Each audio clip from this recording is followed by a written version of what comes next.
Right, Dave. What's up, brother? Whoa!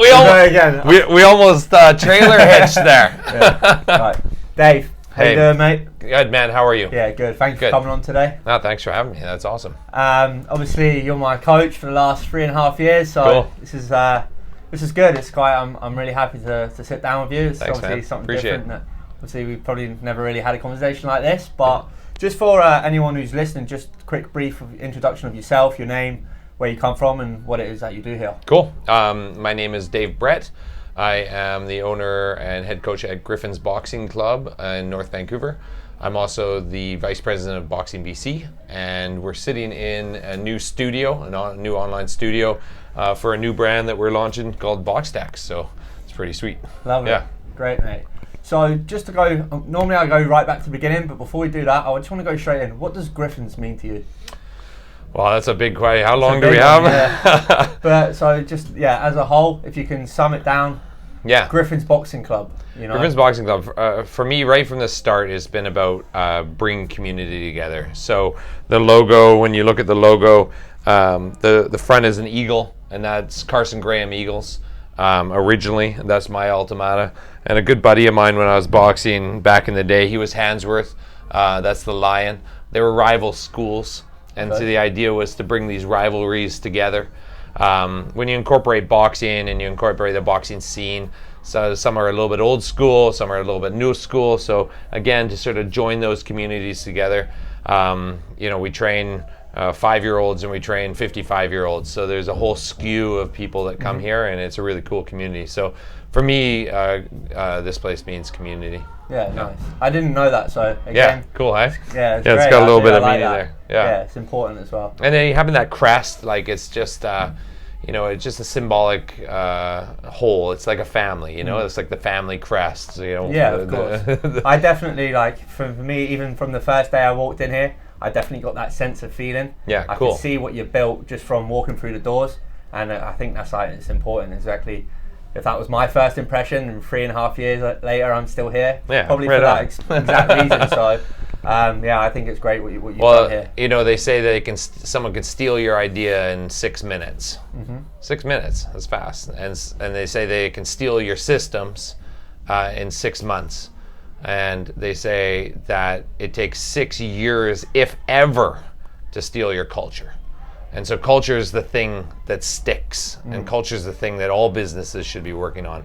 And it's definitely the thing that I focus a lot of my time and energy in, and my team as well buys into that culture and works on that culture and builds that and fosters that culture. So it's been cool. And then our amateur team as well, it's the same. You feel it, right? When someone comes on and they don't quite fit in, they exit themselves pretty quick. When someone comes on and they're in and they're wholehearted, it's pretty cool that way. It's really a good binder. So So off the back of that, you're the head coach, you're owner of Griffins Boxing Club. Many hats. Yeah, many hats. But going right back to the very beginning, how did you come across into boxing? Was it something that you always did as a kid, or when you remember day one of boxing, how did that enter your life? Yeah, man, it was a crazy story. There you go. There you go. A crazy story. Boxing wasn't a part of my life. I grew up from a split family. I was born in Zimbabwe and moved here when I was about 2. Parents divorced right away.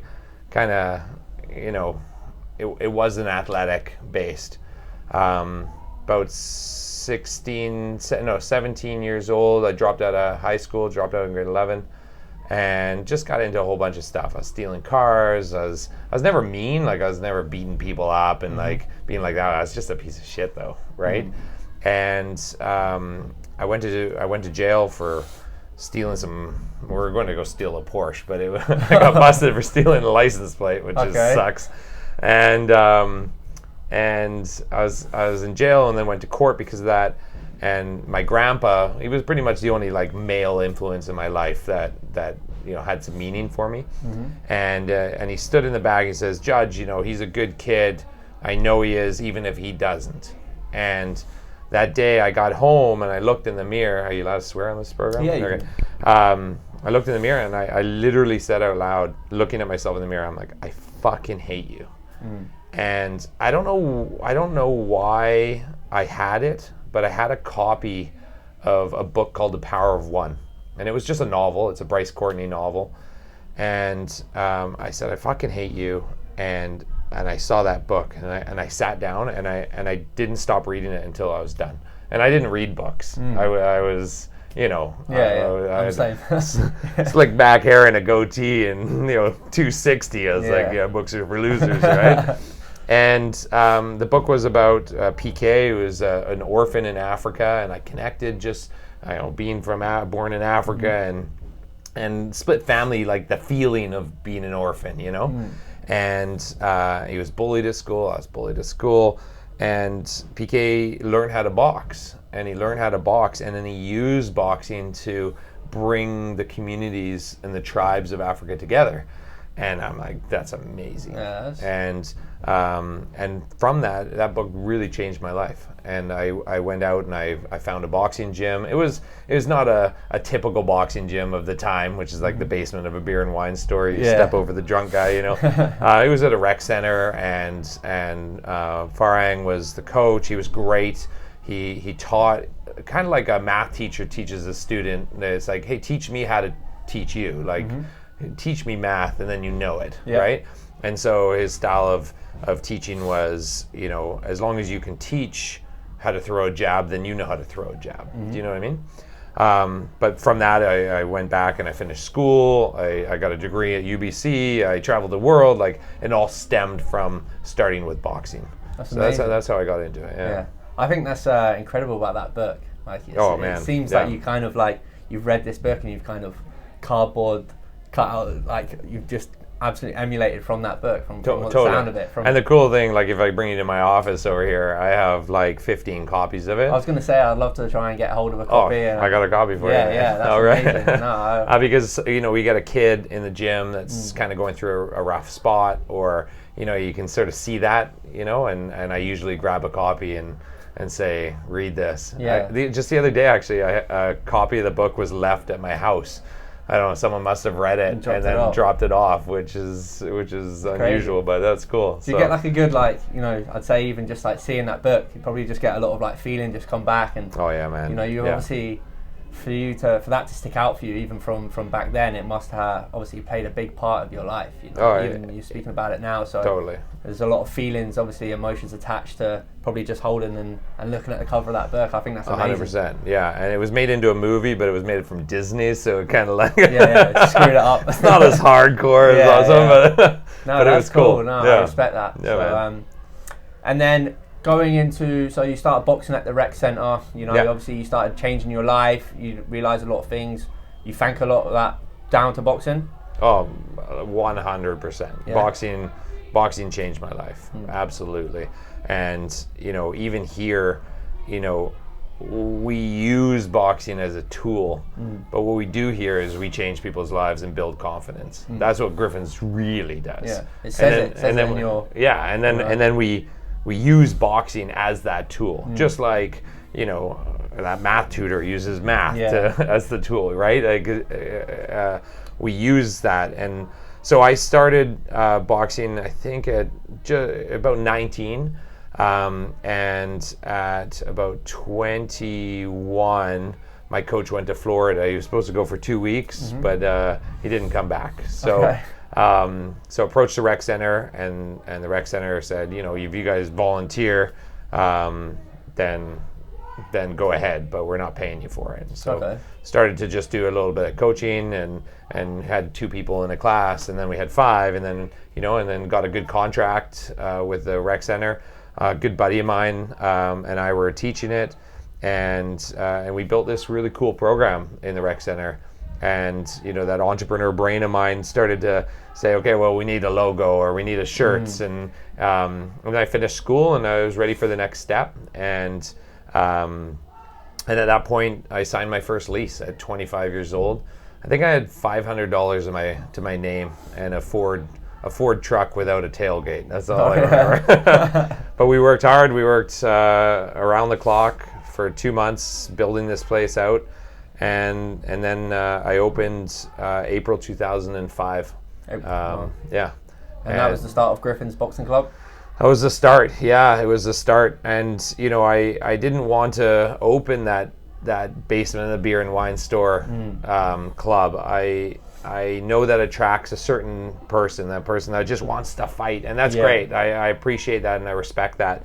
But it's really only 5% of the population. And I wanted to attract the 95% of the population. Yeah. And the vision has always been to be a place for a community that gathers around a boxing ring rather than a rec center, which is a place for community that gathers around a swimming pool. Sure. And so, I developed a way to teach boxing using different color hand wraps, which is box tech, and I trademarked across North America, and I've been able to train 5-year-olds all the way up to national and provincial champs. So it's been a really, really cool journey with that. Yeah. And it's been a cool journey with being able to foster athletes who turn into coaches and being able to mentor them and bring them through a journey much like what I've done.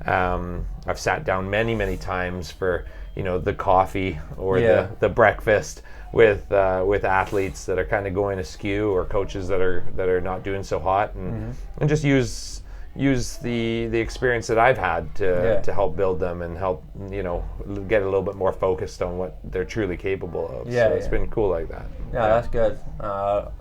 Like I say, I've had them conversations with you totally, myself. Man. So, I was gonna say, It's but obviously it's great for everyone to hear of the fantastic work that you've done. Even from all the way back then in the rec centre to what you have now is unbelievable. To obviously not everyone can see from this little camera in this room, but from what you've built here is absolutely phenomenal, and one could only aspire to do the things that you've done. And obviously it's your whole journey is just it's insane. Thanks, and man. It's going to keep growing.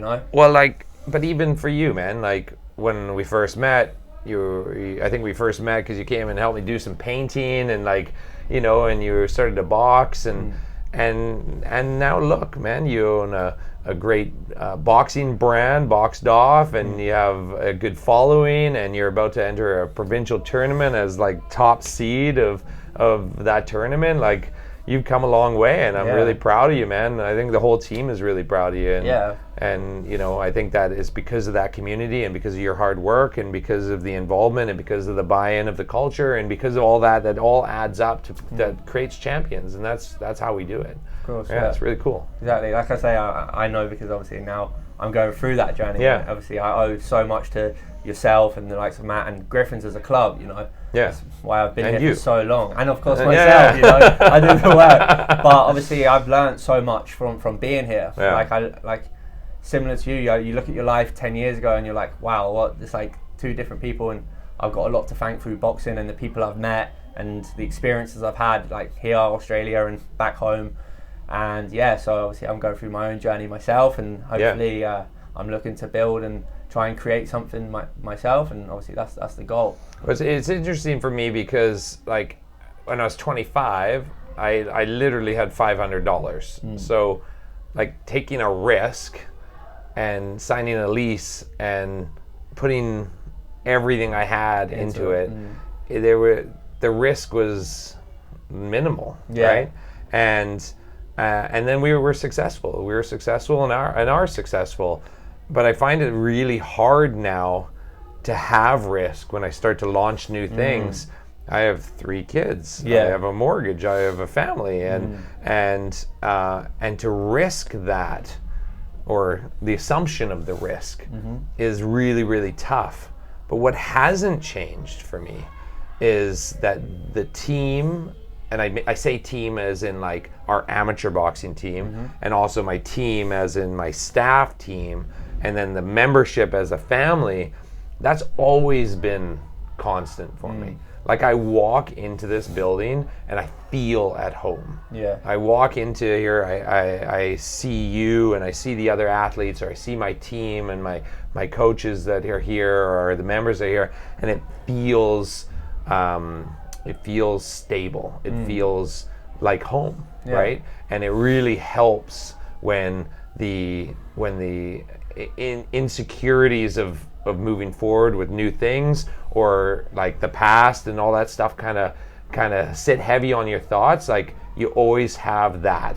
And I think that's really, really cool for me anyway, and I think for the people around. So like, you know, you're coming into a big tournament coming up, like, you know, you have support already. You already know it. You don't have to guess. Yeah. You know, and I think that really helps, like, kind of lift us up when the times are tough. Takes the intensity out of it, right? Yeah. But again, that goes just back to, that's something that you've built, you know. That's not something that just happened. No. It's like you started that from day dot. So going back to from day dot, day one. And then just lastly on that, going back to the community centre days where, you know, you had 500 quid in your pocket, $500. It's me, still English. Yeah, I'm still trying to figure out what the fuck you're saying. $500 in your pocket.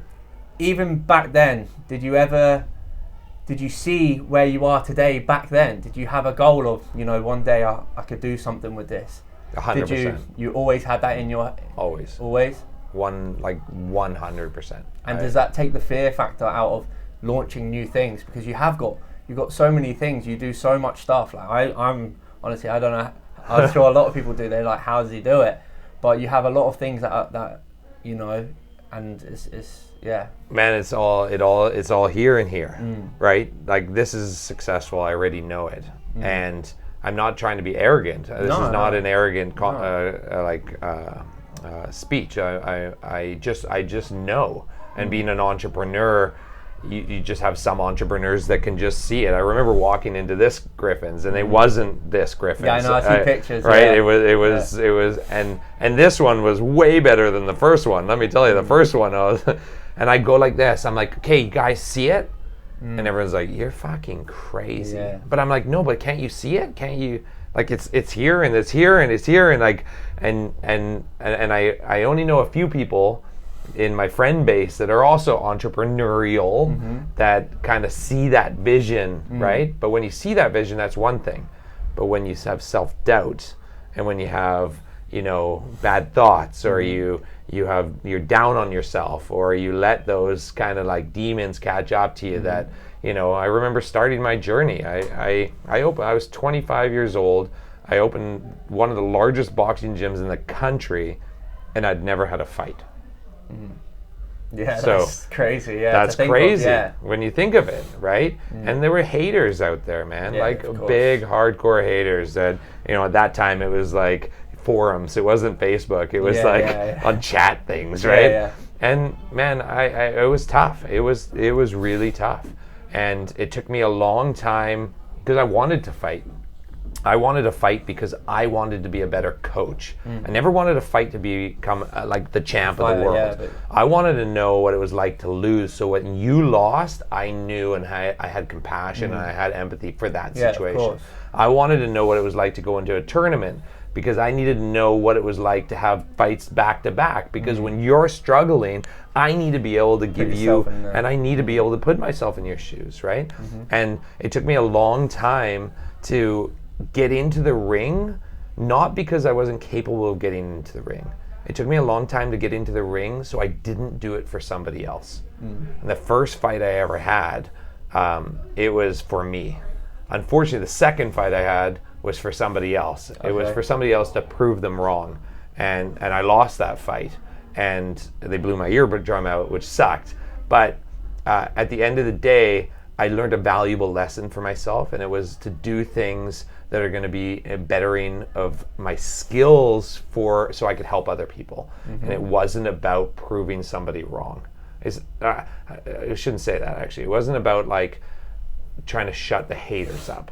I like it when I have friends that challenge me, and I'll be like, oh yeah, I'm gonna do it, and I can prove them wrong that way. But it's in a positive outlook. It's not in a like, fuck you, you talk bad about me. You know what I mean? Yeah, no, I get it. And so my career of boxing, I had 10 fights, and it was great. It was great. The one I lost, it was great, because I know now what it's like to lose, and I can help that kid that's 15 that just lost. I could help that athlete that I have. So again, my journey, I'm a level 3 national level coach. I'm a star 1 Olympic level coach. I've always wanted to be that. I've always wanted to be a coach to help build people. And so that journey has been really, really interesting. Ups and downs, of course. Yeah, of course. I like that though, because it shows like how selfless you are. The fact that, you know, you're willing to put yourself through them experiences. And yeah, of course, at the start it was for you, and then you were saying that about not doing it to shut up the haters or like a big like fuck you or whatever. But ultimately it was all so you could be better for other people. I think that goes to show just like the person that you are, or even back then with the community centre, you've taken on a big responsibility, and the last bit of money that you have, so that you can start training people, so you can help people, and that's something that you've carried all the way through. Again, like even putting yourself through an experience of getting your eardrum burst. I almost beat him. Oh yeah, you always. But again, put yourself through that experience to get beat, so that you can help that 15-year-old kid in 10, 15, 20 years time, and you're still doing it. You know, it's not you've done it and then you've walked away. It's like you're still doing it on a daily basis. You have 300 people. God knows how many numbers that you have, but you have a lot of people coming through here every single day. Yeah.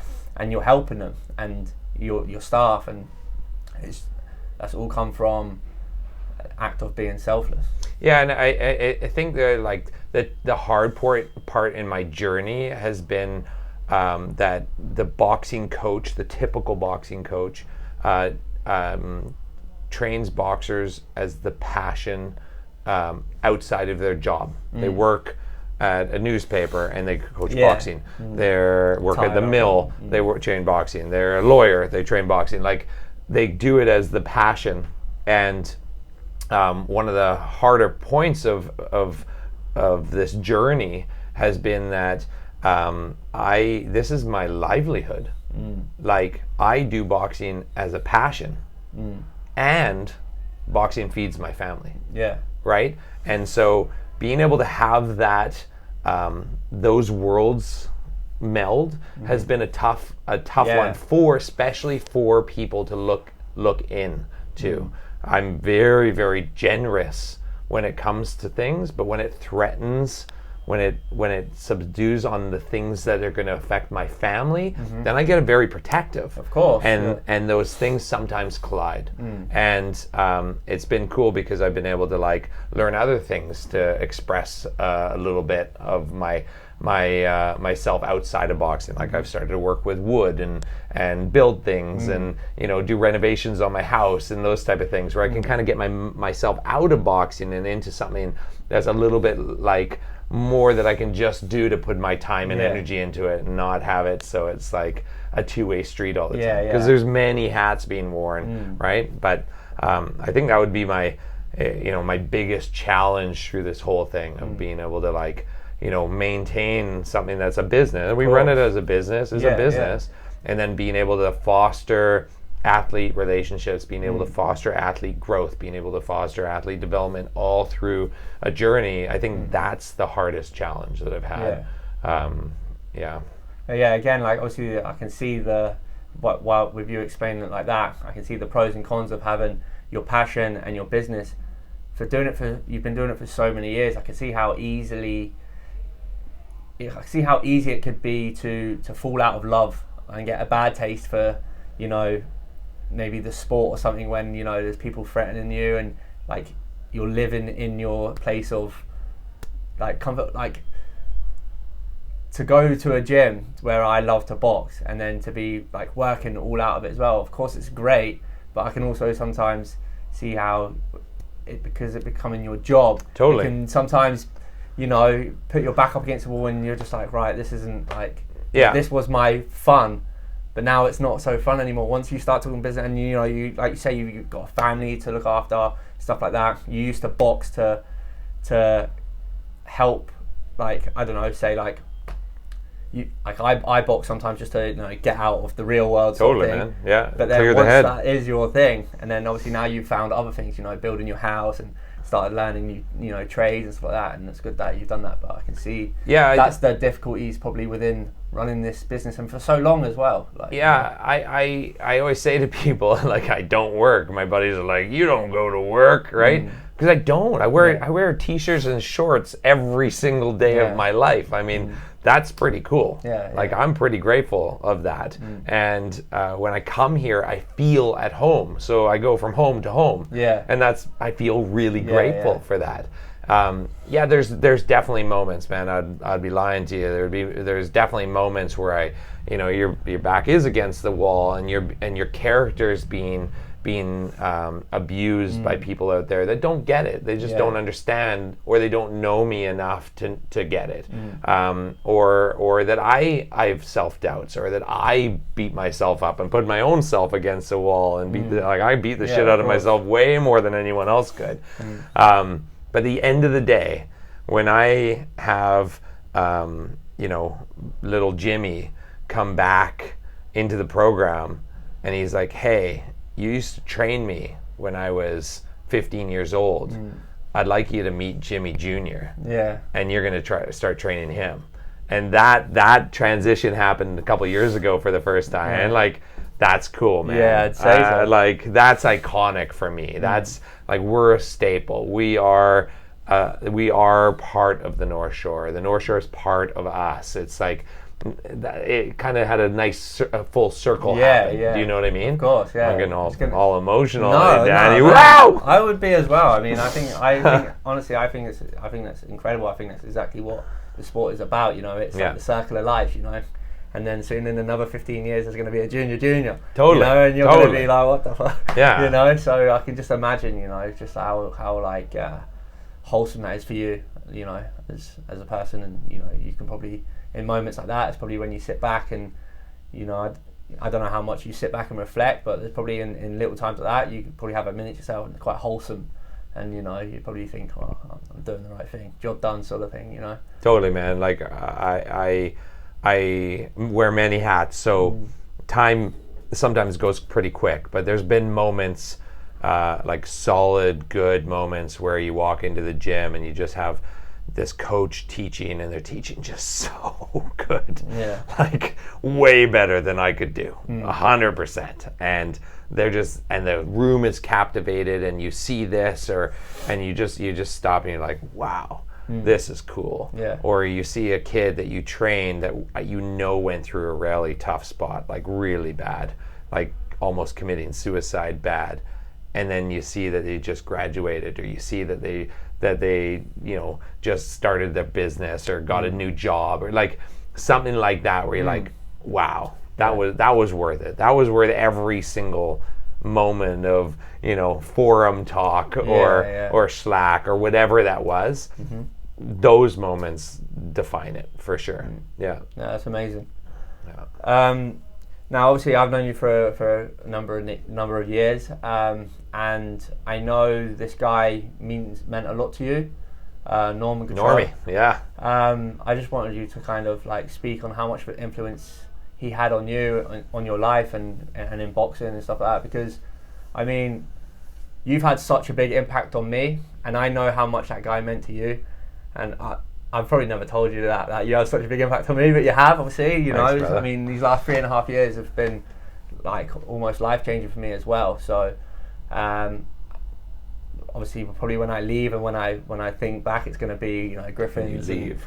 Yeah, but I wanted to know sort of how much of an impact did he have on you, as I know he was very important to you. Yeah, Normie was huge. Remember I said my grandpa stood up for me in the courtroom there. My grandpa passed not long after that, and Normie became my adopted grandpa. I met him at the rec center. He was like 68 or something like that, and hitting the speed bag and skipping, and one thing led to another. Talk to the guy and have some interaction, and we became quite friendly. And he said, if you ever open a gym, I'll come. I'll be your first guy down there, right? And Normie was old school, right? Like real old school, like Yvonne Durrell, back in the day, old school, and opened the gym, and he was the first guy to walk through the door, and he's like, I'm your first hire. And he was my first like front desk person, right? I had to go through like 7 computers the first year because there was so much porn on the computers. From him? It was funny. He was great. He didn't. He was awesome. His stories were the best, though. Like his stories, he could make a whole room shine, right, and smile, and they became more elaborate over the years, and I remember he's passed now, but I remember 2 days before he passed. The day before he passed, he wasn't coherent. But the day before that, 2 days before he passed, he was fully coherent. And we were talking about some of his stories. And one of his stories was that he got busted shoplifting. He stole candy. And Mills Candy was the place. And Mr. Mills caught Norm. And Norm's brothers, big family from Brunkton. And he said, "Hey, Norm, I'm sending you up the hill where the penitentiary was." Okay. And his brother was up for hanging or whatever. He was bad news, right? and Norm's like, no, don't do that. And Mill's like, "I'll let you out this time, but you owe me, Anyway, fast forward. Norm's in Madison Square Gardens, boxing. It's Madison Square Gardens, and he's in his change room. What do you want there? Door opens. A guy walks in, an old guy with a box, and sits it down on the table, opens the box, and says, "Norman Gautreau, it's payback time." And it was Mills Candy on a robe. Oh, yeah? And Norm has a photo of him wearing it to the Mills fight. Candy into Madison Square Gardens. Jesus. You can't make that story up, man. That's just crazy. That's a bella. But the coolest thing about Norm is that he had the best memory ever. And again, 2 days before he passed, I said to him, I'm like, "Normie, the crazy thing is I can remember, I had 10 fights, and I remember maybe the names of 5 of them. I can't remember." And Norm's like, "Dave, I remember the name of every single guy I fought." And then he goes, "And I also remember the name of their wives." I'm like, "You sly dog." Yeah. That's why I had to go through 7 computers the first year. Yeah, he was awesome. So the cool thing about our relationship is that he needed me and I needed him, and we had a really cool mutual love for each other, and he had quite a fierce temper. Let me tell you something. He was an old school boxer, but he had a fierce love as well, and he really embraced my family. He really embraced this community. We called him our Morgan Freeman of Griffins. Oh, yeah. But the cool thing is that I got to honor him while he was alive. We had the Jimmy Filipponi belt was going on, and that's my grade 3 teacher is Miss Filipponi. And I asked her at the 10th year, I asked her if we could retire that belt and change it into the Norman Gautreau belt. And the Norman Gautreau belt had 2 or 3 years of him being able to present his own belt to people, and he was a very prideful man, and he held himself in accord of what people thought, and I think that was really, really good for him. Really, it's a nice touch. Yeah. And his daughter says that the only reason he lived after 75 years old, I think he was, in real life, I think he was 87, but on his fake boxing passport that he used to get into Madison Square Garden, I think he was 89.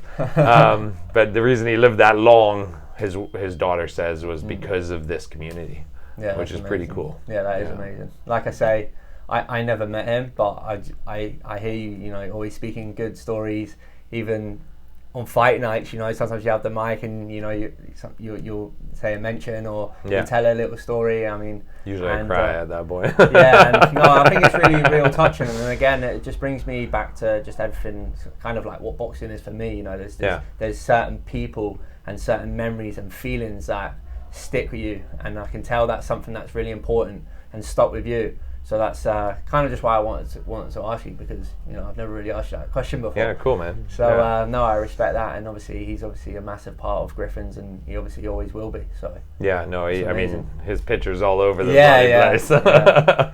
But like even our community, like one of our athletes, Faryar, his dad made a picture, a mosaic of Norm, and it has 3,000 pieces of wood that are 1 inch by 1 inch, painted so that when you are close, it just looks like pieces of wood, but when you walk away from it, it's like an EFT. Yeah. Or what's that? No, NFT. NFT. It's like a real life NFT, man. Yeah, I've seen it. It's amazing. It's spectacular. Amazing, yeah. And like just that community love, like. You need something special in order for that to happen. Yeah, you need someone special, and you need to have special people in order to make that happen. So, yeah, I'm pretty grateful, really am. And I guide it, but it doesn't happen without the team. And again, the amateur team, which gives us that like boxing clout and gives us that like hard working, something for people to look up to in the club, but also my staff team and my coaches and my front desk and like those people they all encompass this big thing called Griffins. So it's pretty cool. That's amazing. Yeah. So obviously we spoke about it a little bit earlier, but again, just kind of like while we're there, it's that culture that you've built from day one. Like you say, your staff, they know everyone. You can walk in and the person on the front desk, he knows every single person's name. She's getting tested today. Yeah. But yeah, like I say, all your staff, they've come through either as kids or they've come through the ranks. They've come in as boxers, and they've developed through your system, and now they're coaches. Obviously your amateur team, obviously I'm on it, so I understand the culture that you've built. And I just want to know, like, how important is culture for you for being successful as Griffins? And yeah, it's everything. It's everything. It's everything, man. It's everything. You can be a great boxer. Don't get me wrong. You don't need necessarily a culture to be a great boxer, but I think you're going to be a great boxer alone. And I think that those athletes, although they can have success, they're going to suffer when those times get tough, and they're going to suffer when their back's against the wall, or they're staring at a bottle of rye and they shouldn't be drinking it, right? I mean, you've witnessed firsthand where we've taken somebody that just needed a day to change from being really shitty to good, and the whole team comes and gives them a hug. Like, you can't get that if you don't have culture, and I'm a big believer of it, and culture isn't just because it's like, I say to do this, so do this. Culture is also about me letting go of a process and saying, hey, what do you think? Like, are you okay? Or what do you think we should do for that person that's down? And then culture, what it does is it takes the values of everybody that's here already. Remember, I don't want the 5%. I want the 95%. Yeah. Because the 95% for me is more what the population is in here. Of course. Right? And those 95%, they share some core values, right? And those core values we use, like compassion, like family, like, aspiring to be better, like leadership, like, safety and welcoming, and those type of things. So culture is huge, man. And I actually think that if you look at any business out there, the ones that are successful, whether they're a engineering firm or an accounting firm, which in my eyes, maybe no offense to the accountants or engineers, but like that would be a pretty dry work environment. Yeah, of course. But you actually see really fantastic firms because they have good culture. And the culture embraces the actual people who do the work. So it's not actually the work that they do, it's the people involved in the work that they do. And I think that's huge. That's good, yeah. No, I agree. So yeah, cool. So not that you need my validation. Well, no, it's what we do though. We do because you're a part of it. Like I want to know what you're going to do with Boxed Off. So maybe we'll take it off camera. But don't want to be giving away all the secrets. But again, no, exactly. I'm with Boxed Off. It's about feeling. It's about totally. Of course, I'm trying to build a community and again like a culture. I don't have a gym, but I still think that there's still room to build a community. And again, it's something very similar. Every single person in here wears a Boxed Off shirt, so you have a community already supporting you from that. It's really cool, man. Yeah, it's cool. And so we'll see where it goes, and I'm looking forward to taking it home and really knuckling down. Obviously, right now, competitions. We have a bet that it's only once you get on the plane that you're actually telling the truth. Yeah, I know. Yeah, especially after the last time. So Griffins, obviously, like I say, I've been here 3 years, but Griffins has been successful for a number of years. You've had some great fighters, some great coaches, like real good. But for me right now, I feel the strength in, like you say, the team and how successful, how active we've been, stuff like that. Where do you think? Obviously, it's probably all going to tie back to the C word culture. Right. But where do you think that success is? Like for me right now, I think it's been the strongest since I've been here. Yeah. That's my personal feeling. I agree with you. Yeah. Obviously, I don't know, but for me personally, from what I see from the inside, and even if I'm put myself on the outside, I see the strength in Griffin's amateur team right now. What do you put that down to? Apart from culture? Apart from the C word? Well, you know what? We have a really good team. Like, really good. Probably in the 18 years that we've been doing this is probably our strongest team that we've had. Attribute to quite a few things. Longevity of the athletes in the program. So we have 6-year people, right? And that really helps as we develop. We have a great coach, like Matt's amazing. He's unreal. Yeah. He is literally a scientist of the sweet science. And Matt and I work really well together because I'm more philosophy, big picture, and he's a very detailed guy. So we work really well together, and Parsa helps a team really huge too. And then we have some veteran people that have been here for 3 years that understand how to embrace the new people and how to make sure that those new people that come on, day 2 they're not like this. Day 2 they understand that they need to move their head off the line. So then by year 2 they're actually really good sparring partners for you. So you've helped yourself develop. Do you know what I mean? Like, so that's been huge.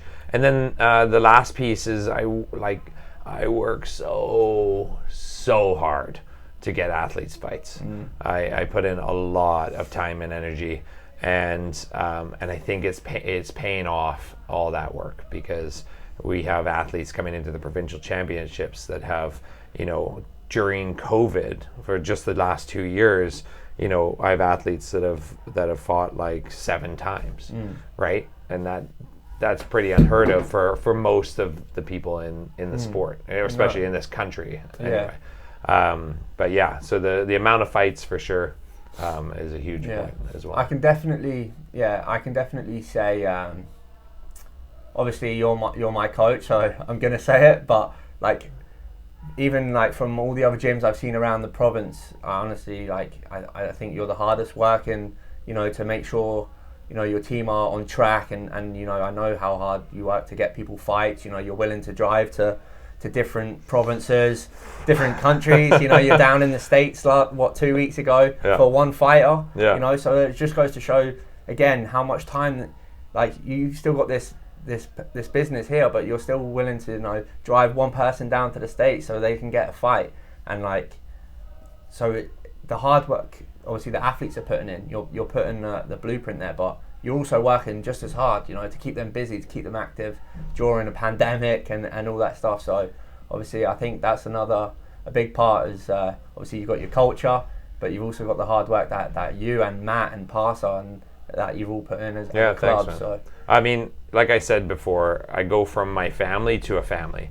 So although I do need to see and want to see my kids more on a weekend than when I'm driving to butt nowhere somewhere for a fight, I feel like I'm supporting my family doing that.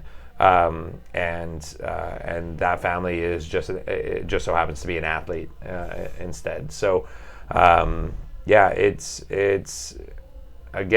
hard to drive 12 hours for 9 minutes, what it boils down to, but the input of that energy is really paying off. It's really paying off because the athletes are more into it. They work harder, they train harder, they can mentor harder, and then the whole thing just starts to build up on itself. And again, that's where culture comes in. But we're not allowed to use that word anymore, are we? Scrap that. No. But again, it just shows that's obviously it keeps creeping up, and for a reason. Yeah.